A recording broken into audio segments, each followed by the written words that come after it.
ಈಗ ಸೂಪರ್ 30 ಪ್ರಸಾರ ಆಗುತ್ತೆ.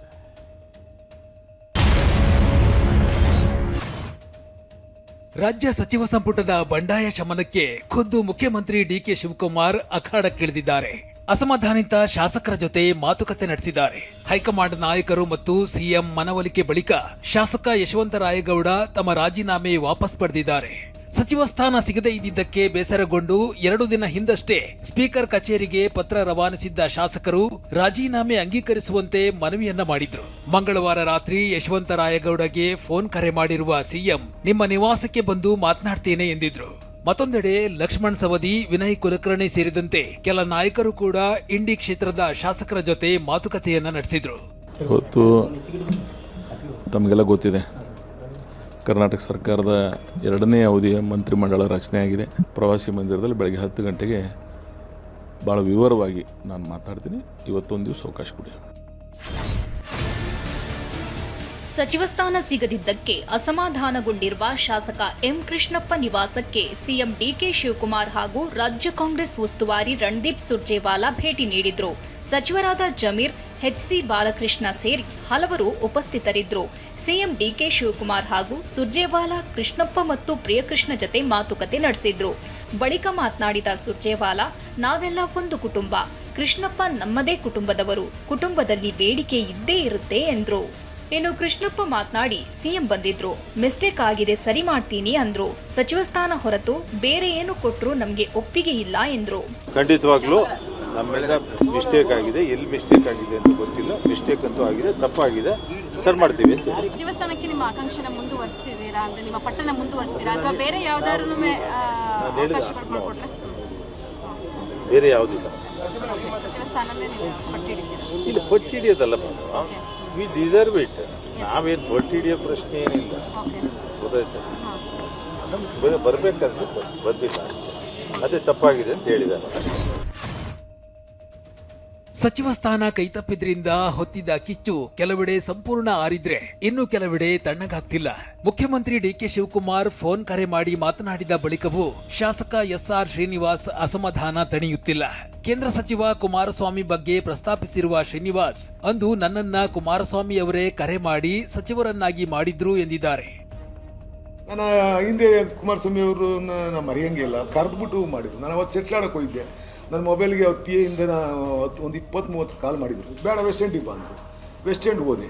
1.5 ಗಂಟೆಯಲ್ಲಿ ನನಗೆ ನೀನು ಆಗ್ತೀವ ಸಣ್ಣ ಅಂತಂದ್ರು. ಅಲ್ಲಿವರೆಗೂ ನನಗೇನು ಹೇಳಿಲ್ಲ. ಇದು ಹೆಂಗಿದ್ವು ಹಂಗೆ ಓದ್ ತಗೊಂಡಿದ್ದು. ಹಂಗೆ ಅವರು ಪಾಪ ನನ್ನ ಕರೆದು ಮಂತ್ರಿ ಮಾಡಿದ್ರು. ನನಗೇನು ಅವರು ವ್ಯಕ್ತಿಗತವಾಗಿ ಯಾವುದೋ ಒಂದು ವಿಚಾರಕ್ಕೆ ನನಗೂ ಅವ್ರಿಗೂ ಭಿನ್ನಾಭಿಪ್ರಾಯಕ್ಕೆ ಬಂದಿದ್ದು ಬಿಟ್ಟರೆ. ಬೆಂಗಳೂರಿನಲ್ಲಿ ಟಿಬಿ ಜಯಚಂದ್ರ ನಿವಾಸಕ್ಕೆ ಕೆಪಿಸಿಸಿ ಅಧ್ಯಕ್ಷ ಬಿಕೆ ಹರಿಪ್ರಸಾದ್ ಭೇಟಿ ನೀಡಿದ್ರು. ಈ ವೇಳೆ ಅಸಮಾಧಾನಿತ ಶಾಸಕರಾದ ಅಶೋಕ್ ಪಟ್ಟಣ್, ಎನ್ವೈ ಗೋಪಾಲಕೃಷ್ಣ ಸಹ ಟಿಬಿ ಜಯಚಂದ್ರ ನಿವಾಸದಲ್ಲೇ ಇದ್ರು. ಬಿಕೆ ಹರಿಪ್ರಸಾದ್ ಎಲ್ರಿಗೂ ಸಮಾಧಾನ ಹೇಳಿದ್ರು. ಇತ್ತ ಎಚ್ಕೆ ಪಾಟೀಲ್ ನಿವಾಸಕ್ಕೂ ಹರಿಪ್ರಸಾದ್ ಭೇಟಿ ನೀಡಿದ್ರು. ಶಾಸಕ ಎಚ್ಕೆ ಪಾಟೀಲ್ ಕುಟುಂಬ ಕಾಂಗ್ರೆಸ್ನಿಂದ ಬಂದವರು. ಎಚ್ಕೆ ಪಾಟೀಲ್ ರದ್ದು ಕಾಂಗ್ರೆಸ್ ಪಕ್ಷಕ್ಕೆ ಅಪಾರ ಕೊಡುಗೆ ಇದೆ ಎಂದರು. ಎಲ್ರಿಗೂ ಅವಕಾಶಗಳು ಒಂದೊಂದ್ಸಲಿ ಬರುತ್ತೆ, ಒಂದೊಂದ್ಸಲಿ ಬರೋದಿಲ್ಲ.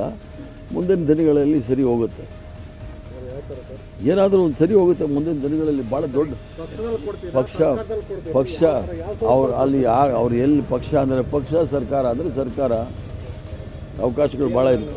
ಯಾರೂ ಸಹ ಬೇಸರ ಆಗೋದಿಲ್ಲ. ಕಾಂಗ್ರೆಸ್ ಭಾಳ ದೊಡ್ಡ ಪಕ್ಷ, 142 ವರ್ಷದ ಇತಿಹಾಸ ಇರ್ತಕ್ಕಂಥದ್ದು. ಎಲ್ರಿಗೂ ಅವಕಾಶ ಸಿಗುತ್ತೆ, ಮಾಡೋಣ. ಏನಾದರೂ ಒಂದು ಪಕ್ಷ ಇಲ್ಲ ಅಂದರೆ ಸರ್ಕಾರದಲ್ಲಿ ಬೇರೆಗಳೆಲ್ಲ ವಿಧಗಳಿರುತ್ತೆ, ಏನಾದರೂ ಒಂದು ಮಾಡ್ತಾರೆ. ವಿಧಾನಸಭೆಯಲ್ಲಿ ವಿಪಕ್ಷ ಸಾಲಿನಲ್ಲಿ ಪ್ರತ್ಯೇಕ ಆಸನವನ್ನ ನೀಡುವಂತೆ ಹಂಗಾಮಿ ಸ್ಪೀಕರ್ ಆಗಿ ನೇಮಕವಾಗಿರುವ ಜಯಚಂದ್ರ ಬೇಡಿಕೆ ಇಡುವುದಕ್ಕೆ ಸಜ್ಜಾಗಿದ್ದಾರೆ. ಈ ಬಗ್ಗೆ ವಿಧಾನಸಭೆ ಸ್ಪೀಕರ್ಗೆ ಪತ್ರ ಬರೆಯಲು ಜಯಚಂದ್ರ ಮುಂದಾಗಿದ್ದು, ಆಡಳಿತ ಪಕ್ಷದ ಸದಸ್ಯರ ಸಾಲಿನಲ್ಲಿ ಕುಳಿತುಕೊಳ್ಳುವುದಕ್ಕೆ ಇಷ್ಟವಿಲ್ಲ. ವಿರೋಧ ಪಕ್ಷದ ಸಾಲಿನಲ್ಲಿ ಪ್ರತ್ಯೇಕ ಆಸನದ ವ್ಯವಸ್ಥೆಯನ್ನ ಕಲ್ಪಿಸಬೇಕು ಅಂತ ಪತ್ರ ಬರೆದಿದ್ದಾರೆ. ಈ ಮೂಲಕ ಅಲ್ಲಿಂದಲೇ ಸರ್ಕಾರದ ಕಾರ್ಯವೈಖರಿ ಗಮನಿಸಿ ಸಲಹೆ, ಮಾರ್ಗದರ್ಶನ ನೀಡುವುದಾಗಿ ಹೇಳಿದ್ದಾರೆ.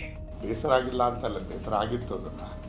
ಅದಕ್ಕೆ ನಾನು ಕಾಂಗ್ರೆಸ್ ಚೌಕಟ್ಟಿನಲ್ಲೇ ಇರಬೇಕು ಅಂತೇಳಿ ಒಂದು ತೀರ್ಮಾನ ಕಾಗದ ಬರೀಬೇಕು ಅಂತ ಮಾಡಿದೆ. ಅಷ್ಟರೊಳಗಾಗಿ ಪ್ರೋಟಮ್ ಸ್ಪೀಕರ್ ಅಂತೇಳಿ ಅನೌನ್ಸ್ ಮಾಡಿದಾಗ ಅರ್ಜುನ್ ನಾನೇ ಸ್ವೀಕಾರ ಮಾಡಬೇಕಾಗಿ ಬರುತ್ತಿತ್ತು.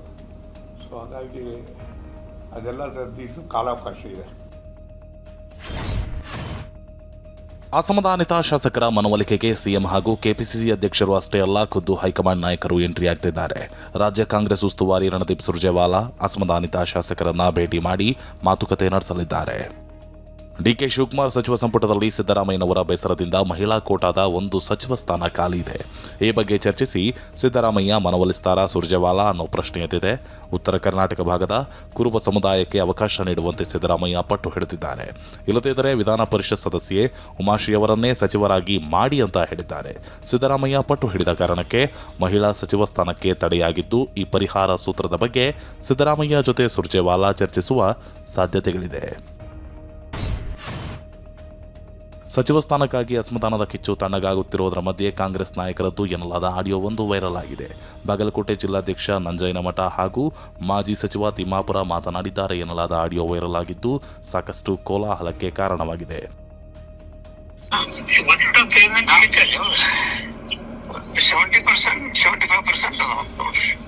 ನಾಗೇಂದ್ರ ಕೊಟ್ರು ನೋಡ್ರಿ, ಏನಿದು ದುರಂತಪ್ಪ. ನಾಗೇಂದ್ರಗ ಅಲ್ರಿ ಕೇಸ್ ಐತೆ. ಈ ಆಡಿಯೋ ಬಗ್ಗೆ ಪ್ರತಿಕ್ರಿಯೆ ನೀಡಿರೋ ಮಾಜಿ ಸಚಿವ ಆರ್ ಬಿ ತಿಮ್ಮಾಪುರ, ಈ ಆಡಿಯೋಗೂ ನನಗೂ ಯಾವುದೇ ಸಂಬಂಧವಿಲ್ಲ, ನಾನು ಪಕ್ಷದ ಶಿಸ್ತಿನ ಸಿಪಾಯಿ ಎಂದಿದ್ದಾರೆ. ಪಕ್ಷದ ಇಮೇಜಿಗೆ ಧಕ್ಕೆ ತರ್ತಕ್ಕಂಥ ವ್ಯಕ್ತಿ ನಾನಲ್ಲ. ನಾನು ಅಂಥದ್ದೇನು ಮಾತಾಡೇ ಇಲ್ಲಲ್ಲ. ನೀವು ನೋಡಿದ್ದೀರಿ, ನಾನೇನು ಮಾತಾಡಿದ್ದೀನ?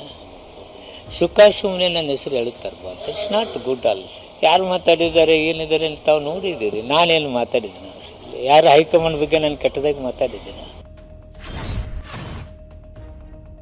ಸಚಿವ ಸ್ಥಾನ ಹರಾಜು ಮಾಡಲಾಗಿದೆ ಎಂದು ಆರೋಪಿಸಲಾಗಿದ್ದು ಅಂತ ಪರಿಷತ್ ವಿಪಕ್ಷ ನಾಯಕ ಛಲವಾದಿ ನಾರಾಯಣಸ್ವಾಮಿ ಎಚ್ಚರಿಸಿದ್ದಾರೆ. ಇನ್ನು ಕೆಲವರು ಪೇಮೆಂಟ್ ಕೋಟಾದಲ್ಲಿ, ಇನ್ನು ಕೆಲವರು ಮ್ಯಾನೇಜ್ಮೆಂಟ್ ಕೋಟಾದಲ್ಲಿ ಸಂಪುಟ ಸೇರಿದ್ದಾರೆ ಅಂತ ಬಿಜೆಪಿ ರಾಜ್ಯಾಧ್ಯಕ್ಷ ವಿಜಯೇಂದ್ರ ಕಿಡಿಕಾರಿದ್ದಾರೆ.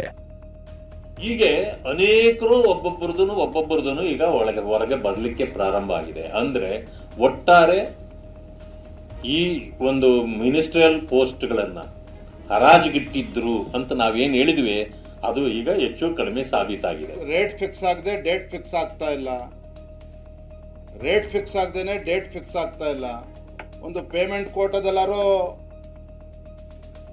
ಸಚಿವ ಸಂಪುಟಕ್ಕೆ ಸೇರಬೇಕು, ಇಲ್ಲ ಮ್ಯಾನೇಜ್ಮೆಂಟ್ ಕೋಟಾದಲ್ಲಾರು ಕೂಡ ಸಚಿವ ಸಂಪುಟಕ್ಕೆ ಸೇರಬೇಕು. ಇವೆರಡೇ ಕೋಟಾ ಇರೋದು, ಪೇಮೆಂಟ್ ಕೋಟಾ ಮತ್ತು ಮ್ಯಾನೇಜ್ಮೆಂಟ್ ಕೋಟಾ. ಇವು ಎರಡು ಬಿಟ್ಟರೆ ಮೂರನೇ ಕೋಟಾ ಯಾವುದು ಕೂಡ ಇಲ್ಲ. ಸೊ ಹಾಗಾಗಿ ಕೆಲವರು ಪೇಮೆಂಟ್ ಕೋಟಾದಲ್ಲಿ ಇವತ್ತು ಕ್ಯಾಬಿನೆಟ್ ಸೇರ್ಕೊಂಡಿದ್ದಾರೆ, ಕೆಲವರು ಮ್ಯಾನೇಜ್ಮೆಂಟ್ ಕೋಟಾದಲ್ಲೂ ಕೂಡ ಕ್ಯಾಬಿನೆಟ್ ಅಲ್ಲಿ ಸೇರ್ಕೊಂಡಿದ್ದಾರೆ.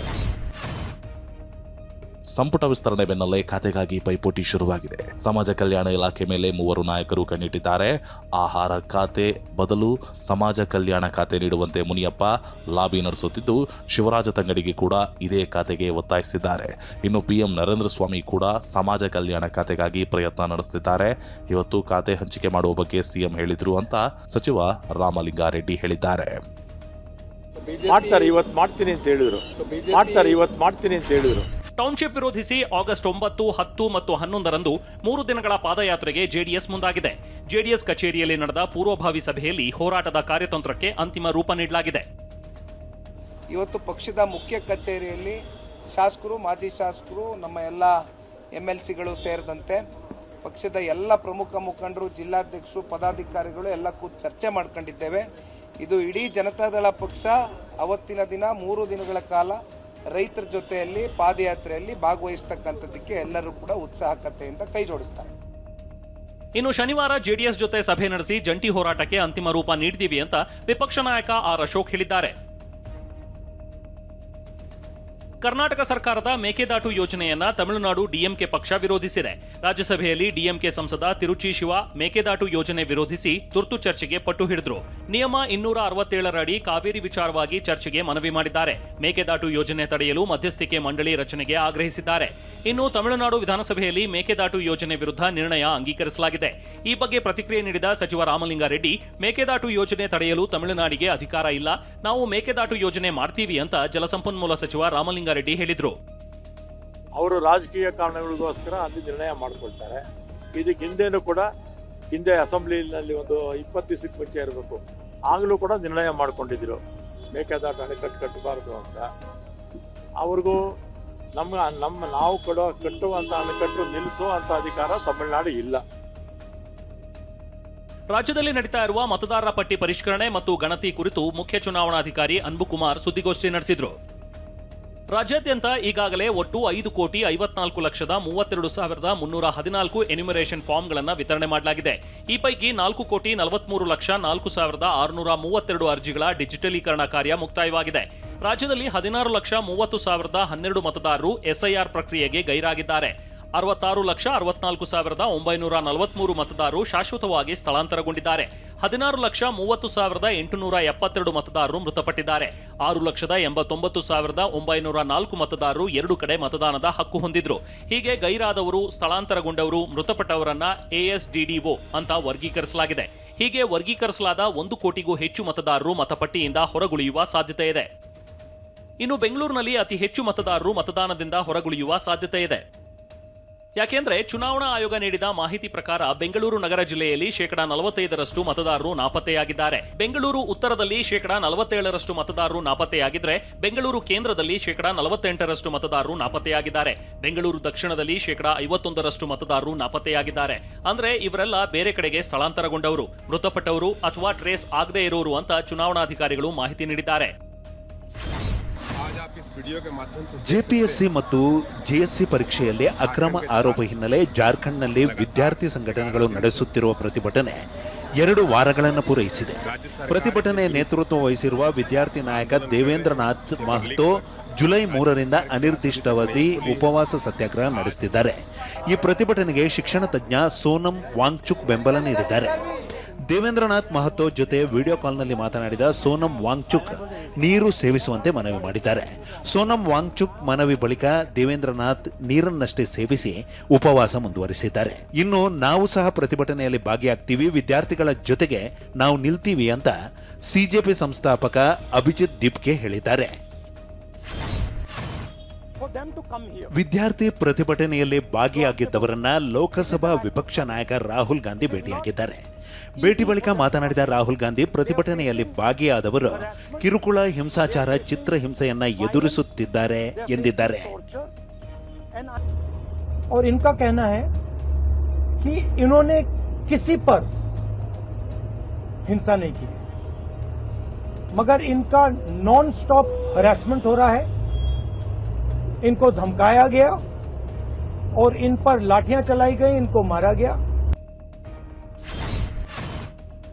ದೆಹಲಿಯ ಜಂತರ್ ಮಂತರ್ನಲ್ಲಿ ಭಾರಿ ಉಗ್ರ ದಾಳಿ ಸಂಚು ನಡೆಸಿದ್ದ ಐಎಸ್ಐ ಬೆಂಬಲಿತ 2 ಉಗ್ರ ಜಾಲಗಳನ್ನು ಪಂಜಾಬ್ ಪೊಲೀಸರು ಭೇದಿಸಿದ್ದಾರೆ. ಈ ಸಂಬಂಧ 4 ಅಪ್ರಾಪ್ತರು ಸೇರಿದಂತೆ 9 ಮಂದಿಯನ್ನು ಬಂಧಿಸಲಾಗಿದೆ. ಬಂಧಿತರಿಂದ ಪಿಸ್ತೂಲ್ ಜಪ್ತಿ ಮಾಡಲಾಗಿದೆ. ಪಾಕಿಸ್ತಾನ ಹ್ಯಾಂಡ್ಲರ್ಗಳ ಸಮ್ಮುಖದಲ್ಲಿ ತರಬೇತಿ ಪಡೆದಿದ್ದ ಯುವಕರು ವಿದ್ಯಾರ್ಥಿ ಪ್ರತಿಭಟನೆ ವೇಳೆ ದಾಳಿ ನಡೆಸಲು ಮಾಡಿದ್ರು. ಹಣದ ಆಸೆ ಒಡ್ಡಿ ಯುವಕರಿಗೆ ಬಾಂಬ್ ತಯಾರಿಕೆ ಟ್ರೈನಿಂಗ್ ನೀಡಲಾಗಿತ್ತು ಎನ್ನಲಾಗಿದೆ. ಪ್ರಧಾನಿ ಮೋದಿ ವಿಡಿಯೋ ಡಿಲೀಟ್ ಮಾಡಿದ್ದ ಮೆಟಾ ಸಂಸ್ಥೆಯ ಸಂಸ್ಥಾಪಕ ಮಾರ್ಕ್ ಜುಕರ್ಬರ್ಗ್ ಕ್ಷಮೆ ಯಾಚಿಸಿದ್ದಾರೆ. ಮೋದಿ ವಿಡಿಯೋ ಡಿಲೀಟ್ ಆಗಿದ್ದಕ್ಕೆ ಮೆಟಾ ಸಂಸ್ಥೆ ಸಾಫ್ಟ್ವೇರ್ ದೋಷದ ನೆಪ ಹೇಳಿತ್ತು. ಆದರೆ ಮಾರ್ಕ್ ಜುಕರ್ಬರ್ಗ್ ಕ್ಷಮೆ ಯಾಚಿಸದಿದ್ದರೆ ತಕ್ಕ ಶಾಸ್ತಿ ಕಾದಿದೆ ಅಂತ ಸಂಸದೀಯ ಸಮಿತಿ ಎಚ್ಚರಿಕೆ ನೀಡಿತ್ತು. ಮೆಟಾ ಕಂಪನಿಯಿಂದ ಬೇಜವಾಬ್ದಾರಿ ವರ್ತನೆ ಎಂದು ಆರೋಪಿಸಿತ್ತು. ಮಾರ್ಕ್ ಜುಕರ್ಬರ್ಗ್ ಕ್ಷಮೆ ಕೇಳಲಿ ಎಂದು ಸಮಿತಿ ಪಟ್ಟು ಹಿಡಿದಿತ್ತು. ಇದೀಗ ಮಾರ್ಕ್ ಜುಕರ್ಬರ್ಗ್ ಕ್ಷಮೆ ಯಾಚಿಸಿದ್ದಾರೆ. ಈ ಮೂಲಕ ಮೆಟಾ ಸಂಸ್ಥೆ ಸಾಮಾಜಿಕ ಜಾಲತಾಣಗಳ ನಿರ್ವಹಣಾ ಲೋಪ ಒಪ್ಪಿಕೊಂಡಿದೆ.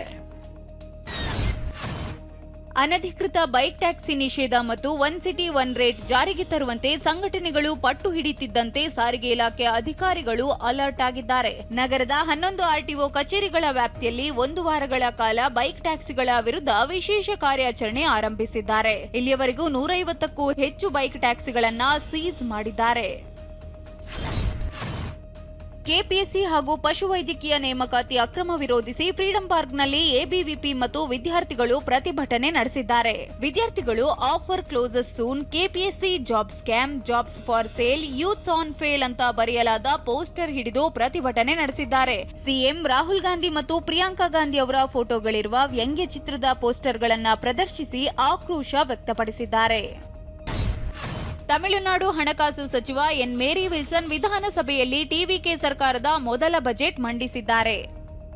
ಬಜೆಟ್ನಲ್ಲಿ ಮಹಿಳೆಯರಿಗೆ ಚಿನ್ನದ ನಾಣ್ಯ ಹಾಗೂ ರೇಷ್ಮೆ ಸೀರೆ ಯೋಜನೆಗೆ 812 ಕೋಟಿ, ನವಜಾತ ಶಿಶುಗಳಿಗೆ ಚಿನ್ನದ ಉಂಗುರಕ್ಕೆ 560 ಕೋಟಿ ಹಾಗೂ ಕಾಲೇಜು ವಿದ್ಯಾರ್ಥಿಗಳಿಗೆ ಲ್ಯಾಪ್ಟಾಪ್ಗೆ 2,000 ಕೋಟಿ ಮೀಸಲಿಡಲಾಗಿದೆ. ಹಜ್ ಸಬ್ಸಿಡಿಯನ್ನ 35,000 ರೂಪಾಯಿಗೆ ಏರಿಕೆ ಮಾಡಲಾಗಿದ್ದು, ಶಾಲೆಗಳ ಆಧುನೀಕರಣಕ್ಕಾಗಿ 125 ಕೋಟಿ ಮೀಸಲಿಡಲಾಗಿದೆ.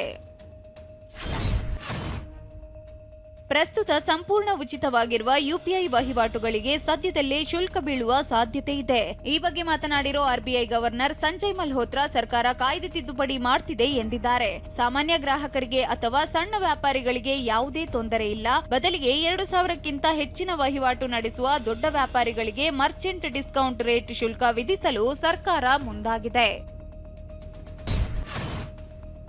ಪೆಟ್ರೋಲಿಗೆ ಎಥೆನಾಲ್ ಮಿಶ್ರಣ ವಿಚಾರಕ್ಕೆ ಸಂಬಂಧಿಸಿದಂತೆ ಸಾಮಾಜಿಕ ಜಾಲತಾಣಗಳಲ್ಲಿ ಕೇಂದ್ರ ಸಚಿವ ನಿತಿನ್ ಗಡ್ಕರಿ ವಿರುದ್ಧದ ನಕಲಿ ಹಾಗೂ ನಿಂದನಾತ್ಮಕ ಪೋಸ್ಟ್ಗಳನ್ನು ತೆಗೆದುಹಾಕಲು ಬಾಂಬೆ ಹೈಕೋರ್ಟ್ ಆದೇಶಿಸಿದೆ. ಸುಳ್ಳು ಡೀಪ್ಫೇಕ್ ವಿಡಿಯೋಗಳ ವಿರುದ್ಧ ಗಡ್ಕರಿ, ಮೆಟಾ, ಎಕ್ಸ್ ಮತ್ತು ಗೂಗಲ್ ಸಂಸ್ಥೆಗಳ ವಿರುದ್ಧ ಸಿವಿಲ್ ಮೊಕದ್ದಮೆ ಹೂಡಿದ್ದು ಬರೋಬ್ಬರಿ 11 ಕೋಟಿ ರೂಪಾಯಿ ಪರಿಹಾರವನ್ನ ಕೋರಿದ್ರು. ಮುಂದಿನ ವಿಚಾರಣೆಯನ್ನ ಹೈಕೋರ್ಟ್ 4 ವಾರಗಳ ಬಳಿಕ ಮುಂದೂಡಿದೆ. ಓಲ್ಡ್ ಮಾಂಕ್ ಸೇರಿದಂತೆ ಕೆಲವು ಮದ್ಯದ ಬ್ರ್ಯಾಂಡ್ಗಳಲ್ಲಿ ಕೃತಕ ಫ್ಲೇವರ್ ಬಳಕೆ ಮಾಡಿರುವುದು FSSAI ಲ್ಯಾಬ್ನಲ್ಲಿ ಪತ್ತೆಯಾಗಿದೆ. ಗ್ರಾಹಕರನ್ನ ಸೆಳೆಯಲು ನಿಯಮ ಉಲ್ಲಂಘಿಸಿ Old Monk, Antiquity, Royal Challenge, Bagpiper ಕಂಪನಿಗಳಲ್ಲಿ ಕೃತಕ ಫ್ಲೇವರ್ ಬಳಸುತ್ತಿರುವುದು ಪತ್ತೆಯಾಗಿದೆ. ಈ ಹಿನ್ನೆಲೆ ನಿಯಮ ಉಲ್ಲಂಘಿಸಿದ ಬ್ರ್ಯಾಂಡ್ ನಿರ್ಬಂಧಿಸಲು FSSAI ಸೂಚನೆ ನೀಡಿದೆ.